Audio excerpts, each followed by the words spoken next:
when the sort of rule of thumb was added, hey, you need 3 to 6 months worth of emergency savings.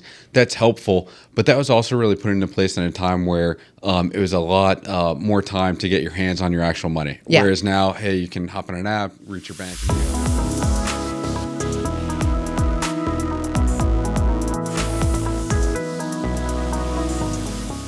Welcome, and thanks for joining us today. I'm Rose Price, a certified financial planner and partner here at VLP Financial Advisors. And I'm Chris Mellone, partner and certified financial planner. So great topics. We're right in the middle or just starting our series, the Retirement Readiness Journey. So kind of a walk through what retirement looks like 10 years out, and we're going to take that journey to retirement and maybe a little bit through. So we're excited to kind of bring this to life and talk a little about where things are. So today we're going to talk about maximizing savings. So we're going to cover a little bit, Chris, in the realm of, when we think about savings, a lot of people immediately think of retirement savings, right? Your 401k, your IRAs, but we're going to touch on your cash savings and also your non-retirement accounts, things like your individual, maybe a joint brokerage account, and so maybe some trust accounts. Yeah, really looking forward to this conversation because out of all the questions we get, typically a lot of the common ones are, hey, how do I think about savings in these types of vehicles? And typically that's on the back of a client having or potential client having read something that says, hey, you should go about savings this way, or here's how to approach it. And our answer more often than not is it depends. And then we talk about our experience and talk about some of the pros and cons. I think it's best if we start with really the cash and emergency savings aspects and give our thoughts on that. Yeah, so this is really an interesting area we dive into. And I guess let's start talking about, if you missed our first two episodes, where we really talked about assessing your financial situation, where it really is, where are you today? What do your assets look like? What are your net worth? What do you have saved? And then our second one, which was setting goals for retirement. And both of those, there's a link to in the description, so you can certainly check those out. But when we think about our cash savings, this is emergencies, right? What if something happens? What if the air conditioner or the HVAC goes, or those types of things, or something happens where we're going to need money quickly. And, this again, you see here's what you should do. But again, it goes back to it depends. If you are a business owner or a family with a single income, that number is going to be different than if you have two people working. Right. And it's typically something where there's a comfort level there. Yep. Some clients will like to own a little bit or have a little bit more cash on hand than others. I typically like to help clients reach that number in something that's a round number, something that's simple. Hey, I have 25 grand or 50 grand, whatever that number is to them. And then also I'd like to add the caveat that when the sort of rule of thumb was added, hey, you need 3 to 6 months worth of emergency savings, that's helpful. But that was also really put into place in a time where it was a lot more time to get your hands on your actual money. Whereas now, hey, you can hop on an app, reach your bank immediately, and typically that money is right to you. Yeah, you could transfer money. Even in our business now, when a client calls in, we can likely get the money in a day or two. Yeah. But to your point, 3 to 6 is usually the rule of thumb, but that's really going to be based on what are your monthly expenses, right? If someone had a job loss, if there was some other, scenario. And sometimes that changes in our meeting because we're talking to them and they know a new roof's on the horizon or they have kids going to college and there's kind of some unknowns out there. Right. So we'll usually bulk that up around those scenarios. For sure. Well, good deal. Well, let's shift gears towards retirement savings. A lot to unpack here. We'll talk about pre versus Roth, pre-tax versus Roth, talk about the employer match, how we think about that. Let's just start with sort of general thoughts on that piece and we'll go from there. Yeah. So the first thing when we think about retirement savings, you're typically going to go to your 401k plan, right? This is the easiest way. That is, you work for an employer. You have a 401k plan, you're putting money in. Typically, historically, there's the pre-tax section. Now there's the Roth, which has come around, and we'll talk a little bit about when you might want to do that versus the pre-tax. And this is easy, right? Money comes out of your paycheck, so you don't get it. It goes, before you get it, it goes into this account. You don't have to think about it. You elect a percentage to go into there. It grows tax-free. And in that scenario with a pre-tax, you're going to pay tax when it comes out.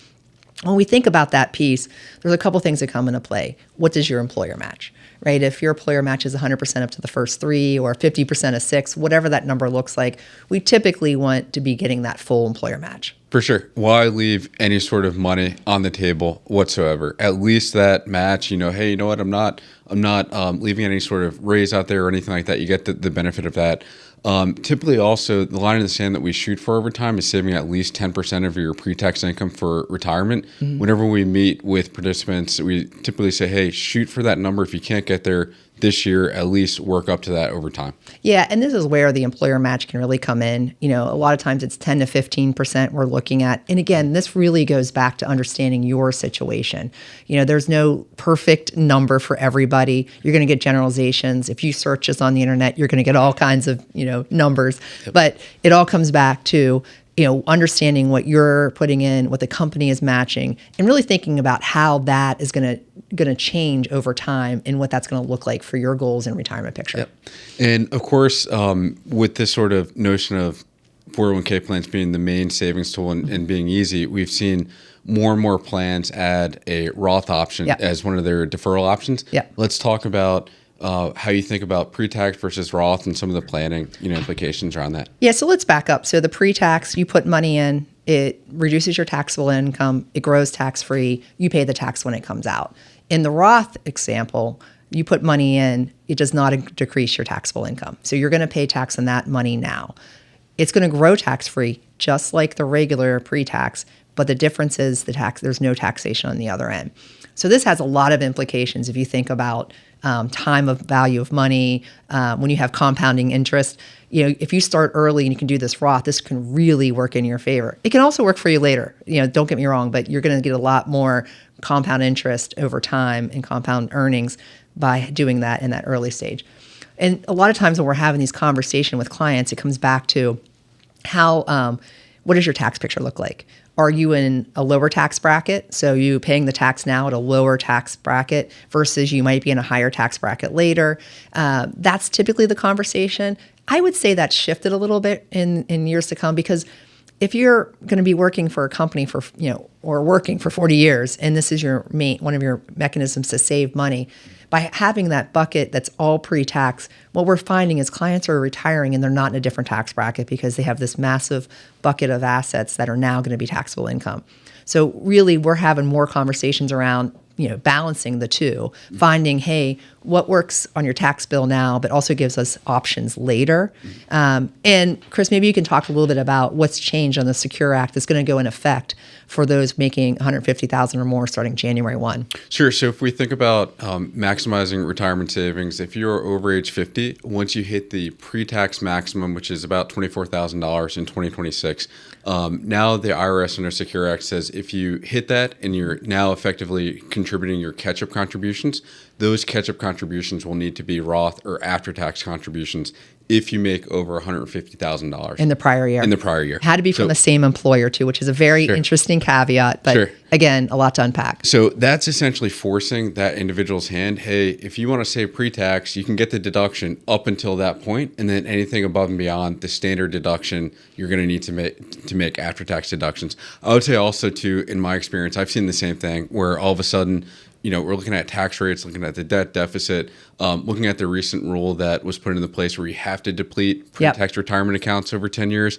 And I'm seeing a lot of clients either shift to saving towards Roth, or they're also doing a mix of both, where they're getting some deduction plus some sort of after-tax savings just to take those things into account. And I think that's going to be how things are going to go forward. Certainly if you're meeting with your advisor, having those conversations, I think this mix of some Roth, some traditional is going to make a great amount of sense, because it's going to give you a lot more flexibility. And, we only know what we know about tax rates today. We have no idea what they'll be 10, 15, 20 years. We can guess. Yeah. But, you're likely, you might be right, you might be wrong. So it just gives you the ability to kind of hedge against, some creep of tax rates, but also help you kind of understand where things are going to be. And I think it's going to, with clients who have been able to deploy that strategy, it's given them a lot more options at the retirement stage. For sure, down the line. And I also think it would be helpful for us to talk about how we think about maximizing 401k plans, for example, early in the year, later in the year, something to that effect.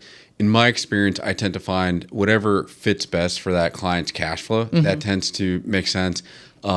I think that's sort of, the takeaway. There is no rule of thumb, hey, you should max out early or periodically throughout the year. What are your thoughts on that? Yeah, and I agree. One thing you have to take into account is how the company makes their match.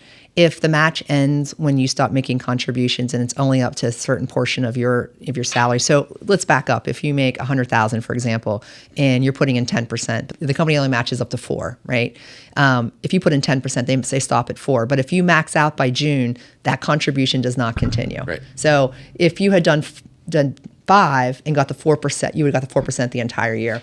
So we do have those conversations, sometimes with some clients, because just the way the 401k system is built, if they have a large bonus and it goes in, you may just get there naturally and you'd have to go in and change it. It comes convoluted, but we do have those conversations. Some plans will do what's called a true up, but the majority are going to do that match ends when your contribution ends.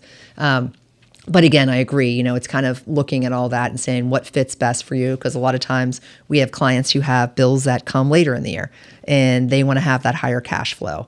So they know, hey, I'm going to get this money out. It'll be in the market longer, because that's the other aspect of it, right? It's in the market longer. There's not, they have this at the end of the year, they have extra cash flow for whether, other things that may come up. Yep. Great. Well, that's really helpful. So with that being said, maximizing retirement savings, it's sort of the goal that the IRS provides each year and says, hey, here's the maximum amount. And then obviously we help clients update their deferral rates around that. Let's sort of move into the non-retirement portion of our conversation and talk about how we think about saving either in individual investment accounts, joint investment accounts, trusts. I think that'll be a big piece of this equation also. Yeah, the great thing about these types of accounts is this money is accessible at any time, right? Inside your 401k, whether it's Roth or traditional, if you're not age 59 and a half, there's a 10% penalty and you're paying tax to take that money out. And you have to meet a qualifying hardship unless you're not employed. So there are caveats of being able to access this money if you need it. This individual trust or joint account, that money is accessible at any time, right? You can take money in and out, and the taxation's different. Your 401k plan, the traditional side, it's ordinary income when it comes out. The Roth is a little different. It's not taxed when it comes out. But again, you have to follow those rules. On the non-retirement accounts, it's capital gains. So the capital gains rate is typically going to be lower than your ordinary income tax. So, usually it's going to be somewhere around 15%. If you're in a really high bracket, maybe it's 20, but again, it's going to be much lower than your ordinary income tax. The biggest difference is the accessibility.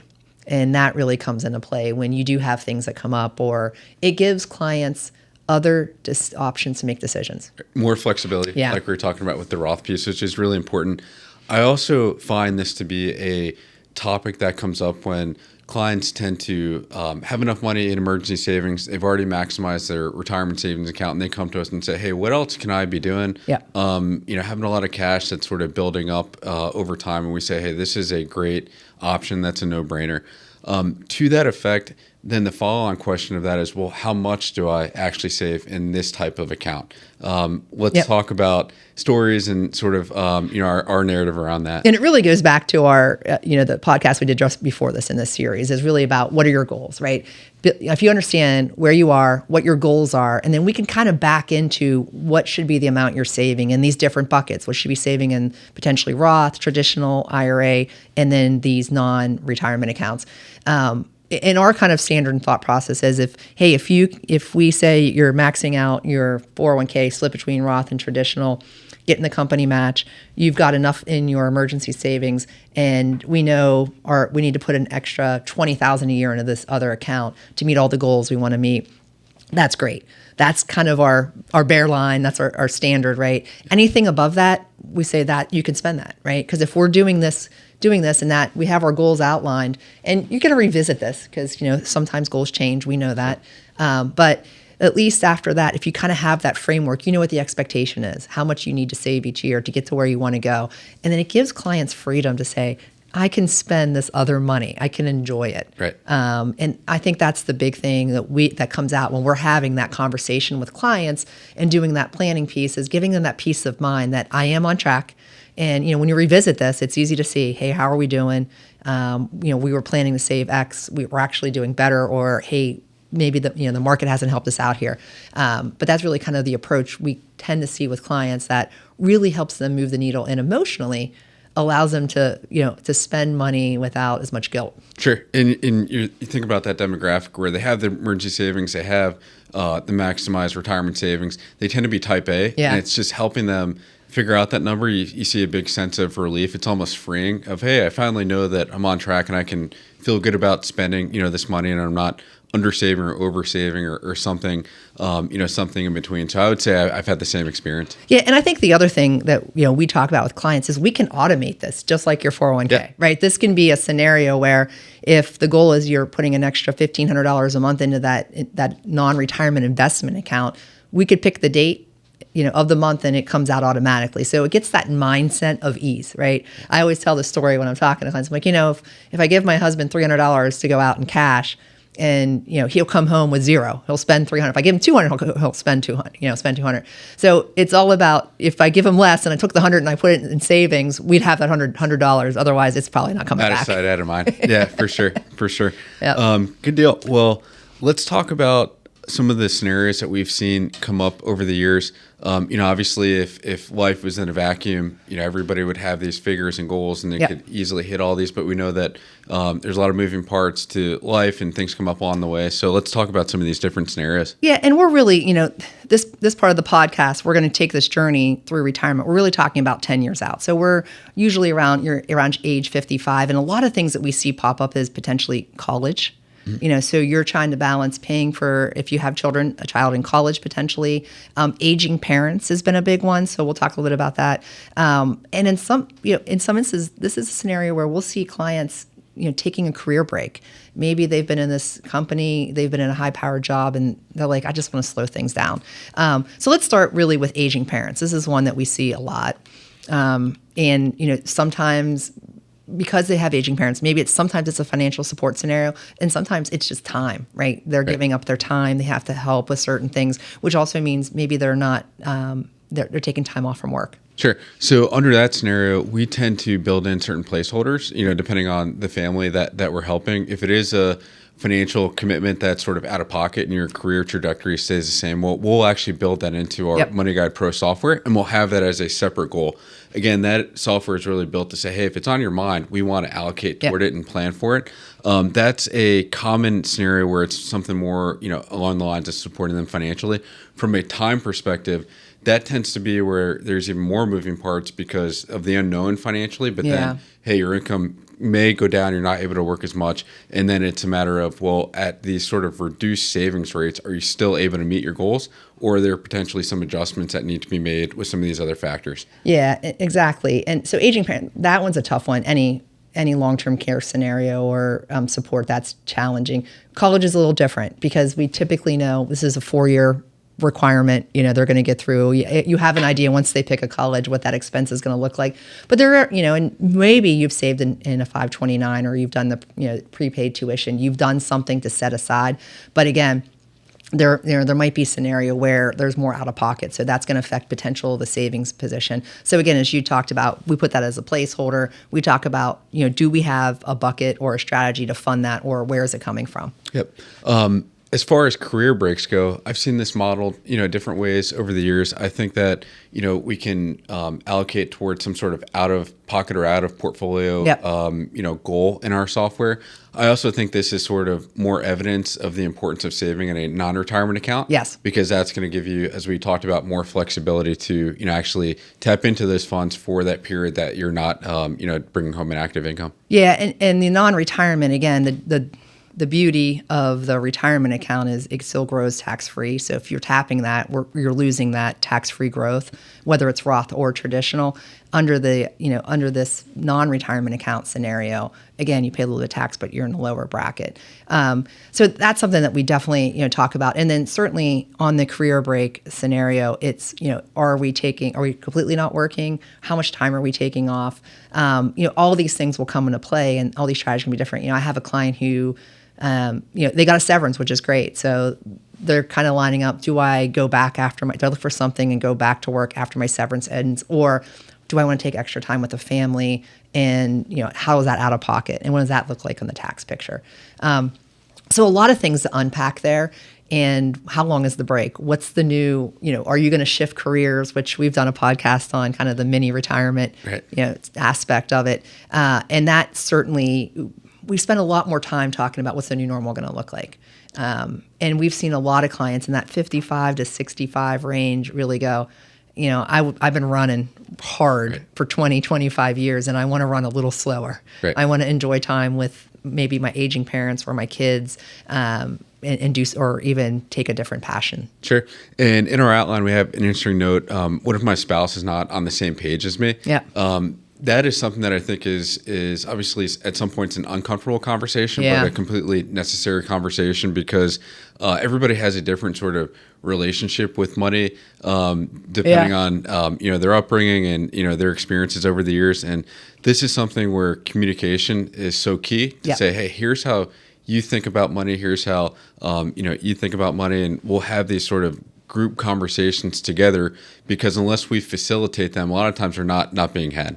Yeah, and not only that, this can lead into sometimes different account types, right? We can have spouses that have their own separate individual accounts. Yeah. They kind of look at money as mine, and ours, and they have different thoughts around it. And in some cases, that's the only way things are going to work a long time. We have lots of clients where everything together works beautifully, and then we have these conversations and we can say, hey, this client really needs to think about having their own money for psychological reasons, or maybe they have something in their family line where money's been an issue and they really need to be separate. Inheritance is another scenario, but having those conversations and putting it out there so we can understand.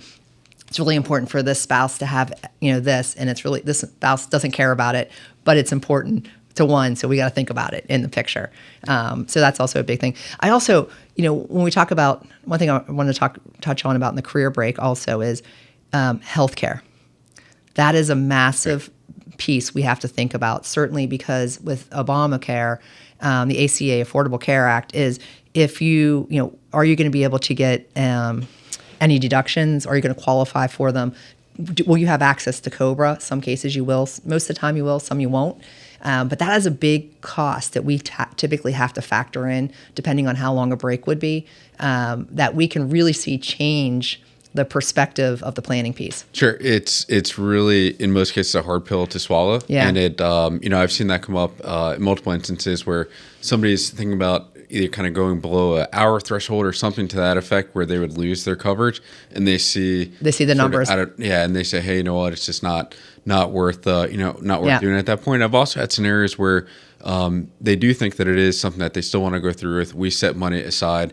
And then it's also important for listeners to know that we have obviously a network that specializes in healthcare professionals that we refer to that help clients along the way with those sort of questions. Yeah, I think the good thing to talk about, when you're in a scenario where you're considering a career break, is to start the planning and the discussion early, because then we can, there's strategies we can deploy, such as, do we fund HSA more? Do we not use the HSA to cover some of the potential premium increases and those types of things? So I think career breaks sometimes are very much needed, but I think the sooner you can kind of start that planning is important. All right, well, let's kind of shift gears to, a lot of times we'll see clients come in and they go, we're behind. We've been spending all this time raising our family, or doing all these things, or now I'm at a point where I'm really starting to make money, where I have this extra cash flow, and I'm behind the eight ball. I know I don't have enough saved, and that becomes a whole different conversation, because we have to start making up, and there's different things and strategies we got to talk about to kind of get them where they want to go. Sure. In those conversations, them, coming to us and say, hey, I'm acknowledging, kind of where I am and, where I'd like to go. And then it's just a conversation of trade-offs. Yeah. It's, what do you want the sort of next shorter term period to look like? Do you want to really sacrifice and hit some more elevated savings numbers? Do you think that's feasible? If we went down that path, then this would be something that's realistic. Yeah. If you, continue down the path that you're on, or you sort of, bump up your savings, but not materially, well, that's your choice, but then you're going to end up working to this sort of longer age. So I think that in those types of conversations, it's very important to put scenarios side by side. Yep. Say, hey, here is path 1, 2, 3. There's, no free lunch. It's just really, time, money, and sacrifice at that point. Yeah, and I think that's important. I think one of the things you touched on, and I think is one of the best parts of our software, is really the ability to show 4 different scenarios. We can run, what if you work 2 years later? What if we save a little bit more into this account versus this account? Does this meaningfully impact the chain, to the goals? Does it make them more reachable? I think those are the things. And I would say to clients or prospects or people who are thinking about it is start the conversation. Because sometimes they come in and we're having the conversation. We're like, you're actually not that bad off. Like, we're going to make a few tweaks. Yeah, there's going to be a few years of, potential pain. But once we get into this cadence of saving and the changes, we're going to be on a good path, and, we can make this work. So I think that's one of the key things I would say when we're talking to, when you're sitting there thinking, hey, that might be me. I might be the person who hasn't saved enough, and, time's getting shorter. I'm not sure how much longer I want to do this. That's a great time to kind of reach out and start putting pen to paper. Where are you? Talking about the goals, and then really understanding, how you can amp this up to meet them. For sure. And, once you reach that point of sort of critical mass and you have that foundation, then you have a lot more options. Yep. And it tends to be just trade-off over the short term, but you're in okay shape in the long term. Yeah. And so one last scenario let's talk about is high debt. So this happens, life happens, whether it's you had to move to a bigger house, you had to move to a different city. We see this a lot where you move for work, your work moves you to a high expensive city, and you had a nice house with low mortgage in Pennsylvania, and now you're in Northern Virginia, and you're going, there are none of those around here. So they have this high debt. They potentially have some debt from other things. And, that's really where we got to talk about how we're going to prioritize that. Yeah. And I think, again, going back to our actual software, it's just running different scenarios for, hey, do we save in an after-tax account or retirement account? How important is any sort of tax deduction? And then, as we talked about in our, sort of first episode of actually outlining the data and, sort of what's on the table from an asset and liability perspective, just prioritizing and having a plan for paying down that debt over time, and not just blanketly throwing money at everything, actually having a strategy to go about it. Yeah, absolutely. Well, Chris, we covered a lot, and this was a lot to unpack when we're really talking about how to maximize savings when we're thinking about this journey for retirement. And again, I think there's a lot of nuggets here. And what we really would tell clients or anybody is that this is not a one size that fits all. Yep. Everybody, I love when I see something posted like, this is how, can you retire with $1 million? I'm like, you might, but it depends on where you live and what your expenses are, and some people can't. But I do think it's really interesting that, all the things we kind of unpack, that there's probably some scenario that it's going to resonate with someone listening. Yeah, and just like, the goal setting portion of our conversation where, it's helpful to have, a different set of ears to bounce it off of. This is the same thing, right? Where it's like, hey, here's how I get paid, here's how much I'm making, here's what's on the horizon. We'll typically come back with, here's how we would potentially go about it. Have you thought about this? Have you thought about that? Just having the conversation is so freeing when you're talking about saving, because cash flow, bills, there's a lot of moving parts here, and we're happy to sort through that. And also, a lot of times it's just making some small tweaks that can really make a big impact towards your goals and your tax bill later. Great. Yeah. Well, Rose, thank you as always. That was our third episode of the Retirement Readiness Journey. So we talked about data, goal setting, how we think about savings. Thank you to our listeners for tuning in. We continue to gain traction on YouTube and Spotify with engagement. We've had a lot of positive Google reviews lately from our clients, and a lot of these topics have come from our clients. So, absolutely. We continue to enjoy doing this. As always, if you found this episode helpful, please feel free to pass this along to family and friends. Thank you, and we'll see you on the next episode. Thank you for listening to this episode of the Retirement Readiness Journey. If you like what you heard, please subscribe to our podcast and share our podcast with family and friends who are ready to start planning for their retirement. Book your complimentary consultation now at vlpfa.com. And now for our necessary disclosures. Securities offered through Cetera Wealth Services, LLC, member FINRA SIPC. Advisory services offered through Cetera Investment Advisors, LLC, a registered investment advisor. Cetera is under separate ownership from any other named entity. The views depicted in this material are for informational purposes only and are not necessarily those of Cetera Wealth Services, LLC. They should not be considered specific advice or recommendations for any individual. Neither Cetera Wealth Services, LLC, nor any of its representatives may give legal or tax advice. All investing involves risk, including the possible loss of principal. There is no assurance that any investment strategy will be successful. The views stated in this podcast are not necessarily the opinion of Cetera Wealth Services, LLC, and should not be construed directly or indirectly as an offer to buy or sell any securities mentioned. Due to the volatility within markets mentioned, opinions are subject to change without notice. Information is based on sources believed to be reliable. However, their accuracy or completeness cannot be guaranteed. Past performance does not guarantee future results.